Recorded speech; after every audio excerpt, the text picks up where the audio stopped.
अस्सलामुअलैकुम। बोल न्यूज़ के साथ मैं हूं अन्वेशा सलीम। मैं हूं आपके साथ रमशा साजिद। हेडलाइंस आप जान चुके हैं। बुलेटिन का आगाज करेंगे आम खबर से। आर्मी चीफ सईद आसिम मुनीर का चीन का सरकारी दौरा।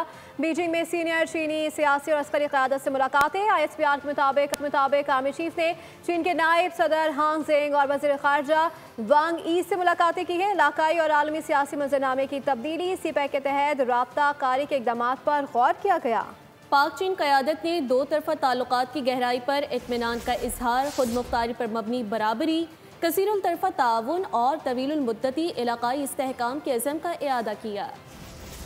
आर्मी चीफ सैयद आसिम मुनीर का चीन का सरकारी दौरा। बीजिंग में सीनियर चीनी सियासी और अस्करी क़यादत से मुलाकातें। ISPR के मुताबिक आर्मी चीफ ने चीन के नायब सदर हान जेंग और वज़ीर ख़ारजा वांग यी से मुलाकातें की। इलाकाई और आलमी सियासी मंजरनामे की तब्दीली, CPEC के तहत राब्ताकारी के इक़दाम पर गौर किया गया। पाक चीन क़यादत ने दो तरफ़ा ताल्लुकात की गहराई पर इत्मीनान का इजहार किया। खुद मुख्तारी पर मबनी कसीरुल तरफ़ा ताउन और तवीलुल मुद्दती इलाकाई इस्तेहकाम के अज़म का इआदा किया गया। फील्ड मार्शल आसिम मुनीर ने चीन के सेंट्रल मिलिट्री कमीशन के नायब चेयरमैन जनरल जोंग यूशिया, PLA के पॉलिटिकल कमिश्नर जनरल चेन हुई और chief of staff lieutenant general काई जाई जॉन से मुलाकातें की। PLA आर्मी हेडक्वार्टर पहुंचने पर फील्ड मार्शल सैयद आसिम मुनीर को गार्ड ऑफ ऑनर पेश किया गया। पाक चीन अस्करी क़यादत की मुलाकात में मुश्तरका तरबियत, दिफाई जदीदियत, इदारा जाती रवाबित, हाइब्रिड सरहद पार खतरात से निपटने के लिए ऑपरेशनल हमआहंगी बढ़ाने पर जोर दिया गया। चीनी क़यादत ने पाक फौज के किरदार को जनूबी एशिया में अमन और इस्तेहकाम की अलामत करार दिया और दो तरफा दिफाई शराकतदारी पर मुकम्मल एतमाद का इजहार किया। आर्मी चीफ ने चीन के मुस्तकिल हिमायत पर इजहार तशक्कुर करते हुए अस्करी ताउन को मजीद वसअत देने के अज़म का इआदा किया। ISPR के मुताबिक ये दौरा पाक चीन ताल्लुकात की गहराई और खित्ते में सलामती के फरोग के लिए आला सतह के राब्तों की अहमियत का अक्कास है। वज़ीर आज़म इसहाक डार न्यूयॉर्क से वाशिंगटन पहुंच गए हैं, जहां पाकिस्तानी सफ़ीर रिजवान सईद शेख ने उनका इस्तकबाल किया। इसहाक डार आज अमरीकी वज़ीर ख़ारजा मार्को रूबियो से मुलाकात करेंगे। तर्जुमान दफ्तर ख़ारजा के मुताबिक मुलाकात में दो तरफ़ा ताल्लुकात को मजबूत बनाने, बिलखुसूस तिजारत, सरमायाकारी और इक़्तिसादी ताउन पर तवज्जो मरकूज़ रखी जाएगी। नायब वज़ीर आज़म इसहाक डार की अमरीकी think tank the Atlantic council से भी खिताब होगी। आज़ादी इजहार को खामोश नहीं बल्कि दहशत गर्दी के खिलाफ दीवार बना रहे हैं। पाकिस्तान आलमी सतह पर दहशत गर्दी के खिलाफ एक मजबूत मोर्चा है। दहशत गर्दी से मुंसलिक सैकड़ों सोशल मीडिया अकाउंट्स का पता लगाया है। वज़ीर मुमलिकत बराए दाखिला तलाल चौधरी की प्रेस कॉन्फ्रेंस, कहा TTP, ISKP, BLA और BLF सोशल मीडिया के जरिए प्रोपेगेंडा और नौजवानों की भर्ती कर रही हैं। सोशल मीडिया कंपनियों से सोशल मीडिया प्लेटफॉर्म से दहशत गर्द अकाउंट्स की बंदिश, खुदकार ब्लॉकिंग और डेटा तक रसाई का मुतालबा किया। Pakistan is fighting for our sovereignty as well as we are fighting for this world. So I once again want to request for the social media operators, social media platforms to cooperate with us on the blockage, removal of accounts, taking AI measures to stop mirror accounts and to share information of account holders who are operating these accounts. We want to build a wall against the terrorists and terrorism.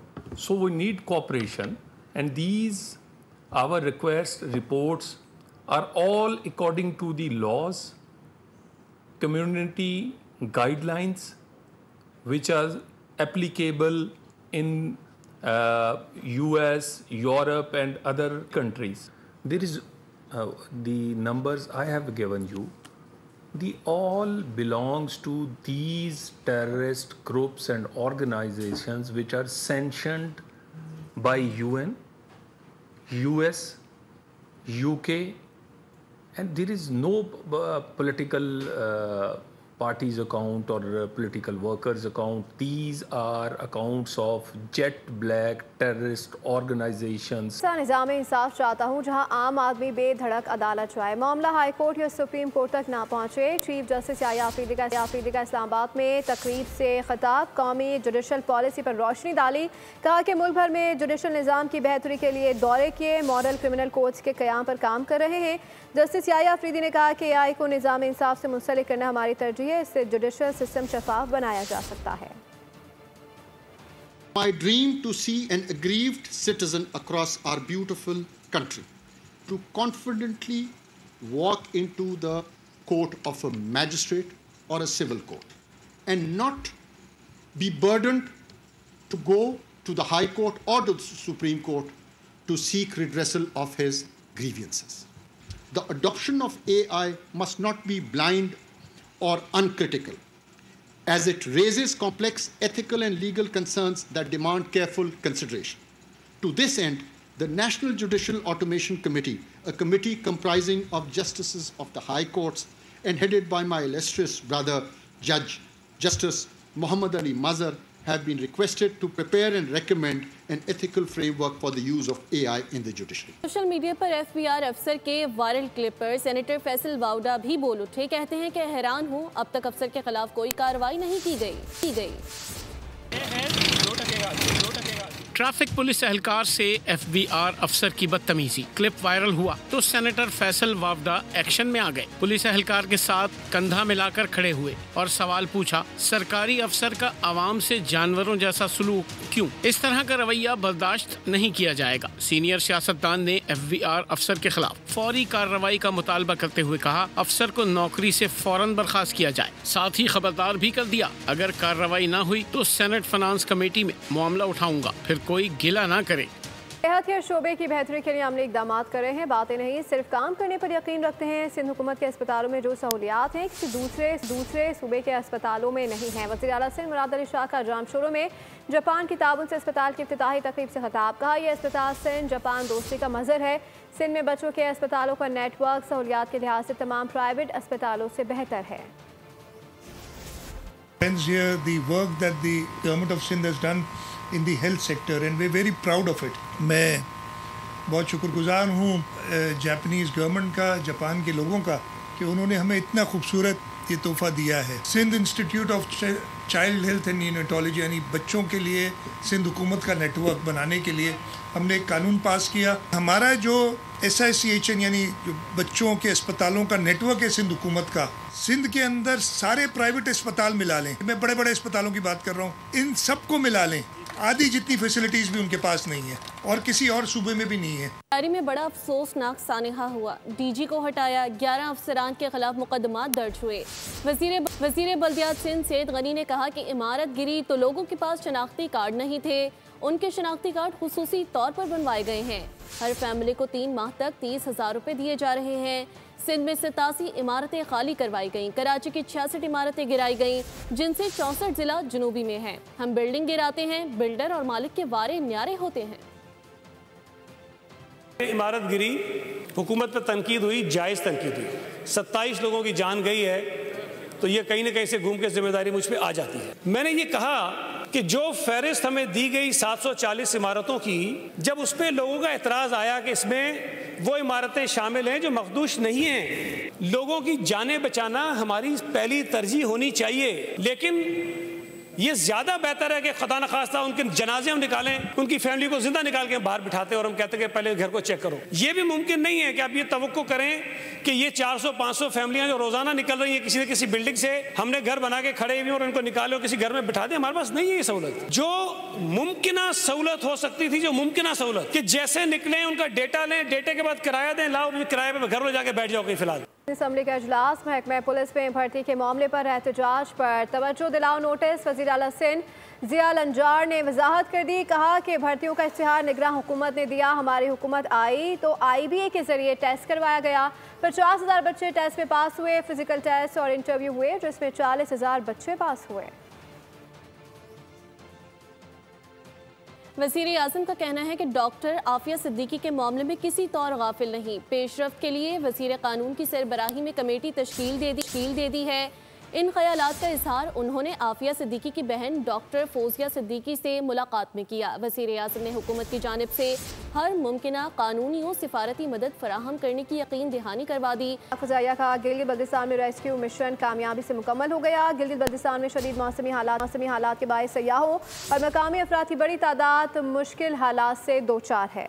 पाक फ़ज़ाइया के C-130 तैयारे ने 25 जुलाई को गिलगित बल्तिस्तान में फंसे 125 सयाहों और मकामी अफराद को खुसूसी परवाज़ से रेस्क्यू किया, जिनमें 82 शहरी, 25 पाक फ़ौज और 18 पाक फ़ज़ाइया के अहलकार शामिल हैं। और में सैलाब के खदशात के पेश नज़र दरियाए रावी पर रेस्क्यू की जानिब से कैंप कायम कर दिया गया। कच्ची आबादियों को महफूज करने के लिए तैयारी कर ली गई। मज़ीद तफसीलात जान लेते हैं खुर्रम मलिक से, जो इस वक्त तहसील इंचार्ज रावी मोहम्मद इमरान के साथ मौजूद हैं। जी खुर्रम, बताइएगा क्या तैयारियाँ की गई हैं? जी बिल्कुल, पाकिस्तान में मानसून बारिशों के बाइस सैलाब का खदशा जो है वो जाहिर किया जा रहा था और लाहौर में तमाम तैयारियां जो हैं वो रेस्क्यू की जानिब से मुकम्मल कर ली गई हैं। इस वक्त इमरान साहब से जानते हैं जो तहसील को इंचार्ज हैं। जी, हमारे इस वक्त दरिया रावी पर जो हैं 2 रिलीफ कैंप यहाँ पर हमने बनाए हुए हैं।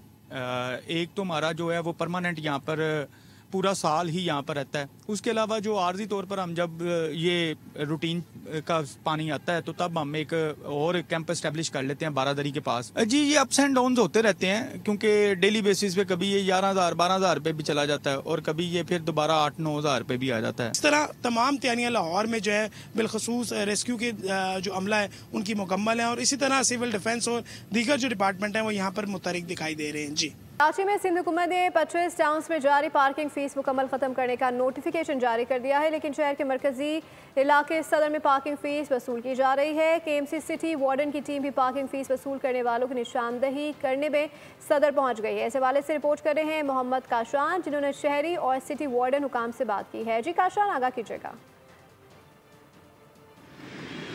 जी बिल्कुल, देखिए हुकूमत सिंध की जानिब से फैसला किया गया है KMC के बाद कराची के 25 टाउन्स में चार्ज पार्किंग जो है वो मुकम्मल तौर पे फ्री कर दी गई है। लेकिन हम देख रहे हैं सदर के इलाके में अभी भी TMC के जो एहलकार हैं वो चार्जिंग पार्किंग शहरियों से वसूल कर रहे हैं। दूसरी जानिब सदर का जो ये मरकज़ी इलाका है वहाँ पर हम पहुँचे और आप देख सकते हैं कि सिटी वार्डन की टीम यहाँ उन्होंने छापामार कार्रवाई करते हुए 3 चार्जिंग पार्किंग के जो यहाँ पर ठेकेदार थे उनको भी हिरासत में ले लिया है और इनसे भी हम बात करने की कोशिश करेंगे कि किस तरह कार्रवाई कर रहे हैं, क्योंकि बल्दिया उस्मा कराची की जानिब से फैसला किया गया था और आज पार्किंग फीस मुकम्मल तौर पर 25 टाउन्स में ख़त्म कर दी गई है। इस कैंप पे तुफैल साहब यहाँ पर मौजूद हैं। तुफैल साहब, जब आप यहाँ पर पहुँचे तो क्या मनाजिर देख रहे थे? कौन पार्किंग? मैं इधर जब पहुँचा हूँ अपनी टीम को लेके तो यहाँ जो है ना डबल पार्किंग हो रही थी और पैसे लिए जा रहे थे।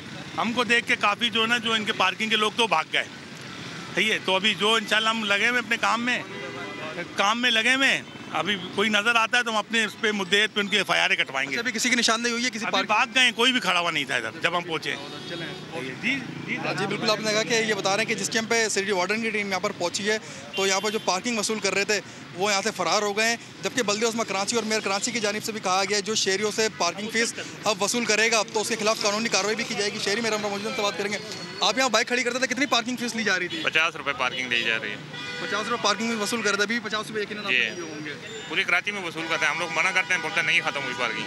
देखिए, हमने शहरियों से भी बात करी, शहरी भी ये कह रहे हैं मुख्तलिफ इलाकों में अभी भी जो है पार्किंग फीस वसूल की जा रही है, लेकिन मेयर कराची की जानिब से बताया गया कि कुछ कराची के प्लाजे और मखसूस प्लाटों पर जो पार्किंग दी गई है वहाँ पर पार्किंग फीस वसूल की जाएगी, लेकिन कराची के जो बड़े एरियाज है जिसके अंदर 40 से ज़ायद रोड कराची के जिला इंतजामिया के खिलाफ पेशावर की ताजर बरादरी सरापा एहतजाज बन गई। ताजर कहते हैं तजावुजात बाजारों में तजावुजात के खिलाफ ऑपरेशन के खिलाफ पेशावर की ताजर बरादरी सरापा एहतजाज है। हमारे साथ मरकजी तंजीम ताजरान के सदर मौजूद है, उनसे जानते हैं सर क्या कहते हैं, क्या मुतालबात है, मसाइल क्या हैं? मसला ये है कि हुकूमत चाहती है कि इंक्रोचमेंट ख़त्म हो, हम भी चाहते हैं, लेकिन इंक्रोचमेंट जो है ये सनशेड नहीं है क्या इससे कोई गाड़ी लगती है। इसी तरह हमारे जो शटर गेट हैं, हमारी दुकानें हैं, तो इन्होंने हमसे ये वादा किया था कि हम ये प्लेटफॉर्म वगैरह क्लियर करेंगे। हमने कहा हम आपकी हमायत करते हैं। इन्होंने आते ही हमारे जो है सनशेड तोड़े हैं, शटर गेट तोड़े हैं और कल 3 दुकानों को उड़ा दिए गए कानून को। तो अब ये कह रहे हैं कि हम औरों को भी गिराएंगे। तो आज का एहतजाज सिर्फ टोकन एहतजाज है कि अगर हुकूमत इस काम से बाज ना आई और ताजर जो हैं ये सड़कों पर हमारे डिप्टी कमिश्नर साहब लाए हैं, हम इन लोगों को नहीं लाए। लोग इतने तंग हो चुके हैं कि लोग कहते हैं कि आप शटर डाउन करें। साल में FBR के 397 अरब रुपए के टैक्सेस की अदम वसूली का इंकशाफ हुआ है। पार्लियामेंट की पब्लिक अकाउंट्स की ज़ेली कमेटी का इजलास में FBR के 2010, 13 और 14 के ऑडिट पैरास का जायजा लिया गया है। आपको साथ ही साथ अपडेट करें कि ऑडिट हुकाम ने बताया कि 650 करोड़ का सेल्स टैक्स और FED जमा नहीं की गई। मेंबर FBR हामिद अतीक का कहना था कि 952 मिलियन रुपए की रकम PIA से रिकवर करनी है। अगर हम ये रकम निकलवाते हैं तो PIA बंद हो जाना है, PIA की निचकारी हो जाएगी तो ये रकम हमें मौसूल हो जाएगी। ऑडिट हुकाम ने कहा ये रकम तो FDI की थी जो मुसाफिरों की टिकट्स पर लगाई गई थी।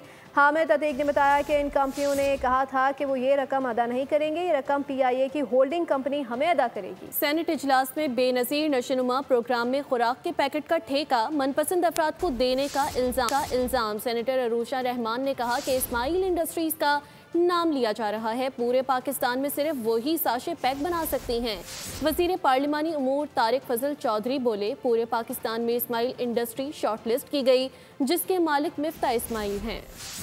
सेनेट इजलास में बेनज़ीर नशोनुमा प्रोग्राम में खुराक के पैकेट का ठेका मनपसंद अफराद को देने का इल्जाम सामने आ गया। सेनेटर अनुशा रहमान ने कहा, इस्माइल इंडस्ट्रीज का नाम लिया जा रहा है कि पूरे पाकिस्तान में सिर्फ वही साशे पैक बना सकती है। 100 अरब रुपए के करीब साशे पैक खरीदे जाते हैं ये इस्माइल इंडस्ट्री से। ये कौन लोग हैं जिनको ये वर्ल्ड फूड प्रोग्राम सिर्फ इन्हीं को ठेका देती है?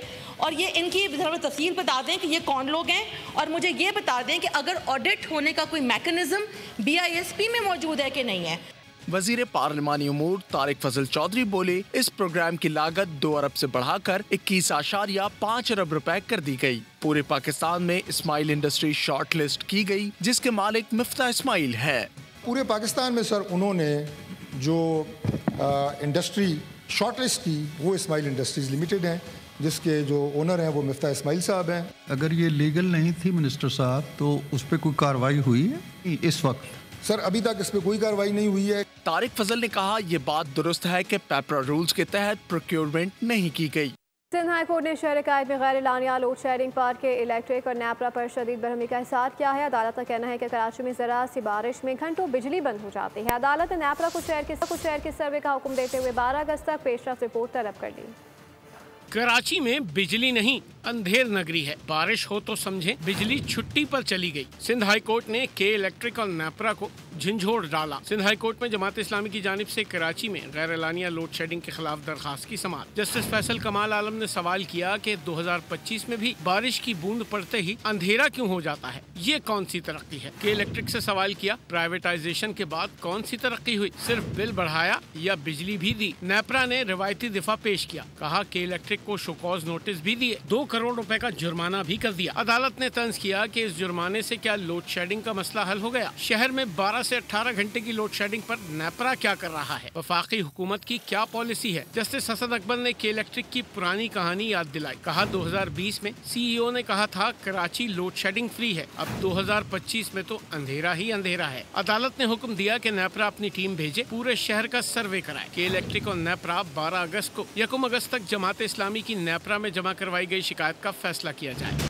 नायब सदर पीपल्स पार्टी शेर रहमान की इसराइल की मगरबी किनारे पर कब्जे की करारदाद की शदीद मजम्मत। कहा कि मगरबी किनारा फ़लस्तीन का है, कागजी करारदाद से हकीकत नहीं बदलेगी। इसराइल के इश्तियाल अंगेज फैसले इलाकाई इस्तेहकाम के लिए खतरा हैं।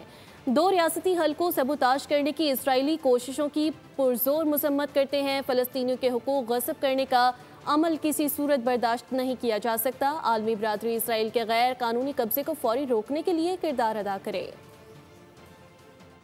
दौरा वेस्ट इंडीज़ के लिए पाकिस्तान के T20 और वनडे स्क्वाड का ऐलान कर दिया गया है। शाहीन आफरीदी, हारिस रऊफ, हसन अली की T20 स्क्वाड में वापसी हो गई है और मोहम्मद रिजवान बदस्तूर वनडे टीम की क़यादत करेंगे। शाहीन आफरीदी, बाबर आजम, नसीम शाह वनडे स्क्वाड में शामिल हैं। 3 मैचेस की T20 सीरीज अमेरिका में होगी। वनडे मैचेस वेस्ट इंडीज़ में खेले जाएंगे। पाकिस्तान वाइट बॉल टीम के हेड कोच माइक हैसन ने T20 सीरीज में शिकस्त का मलबा पिच पर डाल दिया। एक्सपर्ट पैगाम में कहा कि मीरपुर T20 इंटरनेशनल का सबसे कम स्कोरिंग वेन्यू है। खिलाड़ियों को मीरपुर की मुश्किल पिच से सीखने का मौका मिला, आखिर में गलतियों से सीखने का हुनर दिखाया। टीम अब इंटरनेशनल मयार की नजर आ रही है। पाकिस्तान T20 टीम को मजीद मजबूत करने की ज़रूरत है। ऐसे क्रिकेट खेलना होगी जो वक्त के साथ हमें ज़्यादा तसलसल फराहम कर सके। पाकिस्तान ने बांग्लादेश को तीसरे और आखिरी T20 में 74 रन से शिकस्त देकर सीरीज में इज्जत बचा ली। सीरीज 2-1 से बांग्लादेश के नाम रही। ढाका में ग्रीन शर्ट्स ने पहले खेलते हुए मुकर्ररा ओवर्स में 7 विकेटों पर 178 का मजमुआ बनाया। आपको इस हवाले से अपडेट करें, ओपनर साहबजादा फरहान ने 41 बॉल्स पर 63 रन की जारहाना इनिंग्स खेली। हसन नवाज ने सिर्फ 17 गेंदों पर 33 रन बनाए। जवाब में बांग्लादेशी टीम 104 रन पर ढेर हो गई। सलमान मिर्जा ने 3 शिकार किए। फहीम अशरफ और मोहम्मद नवाज ने 2-2 विकेटें हासिल की। इस स्टूडियो से फिल वक्त इतना ही। मज़ीद बाखबर रहने के लिए विजिट कर सकते हैं हमारी वेबसाइट bolnews.com। देखते रहिए। सब्सक्राइब करें और बेल दबाएं ताकि कोई खबर रह न जाए।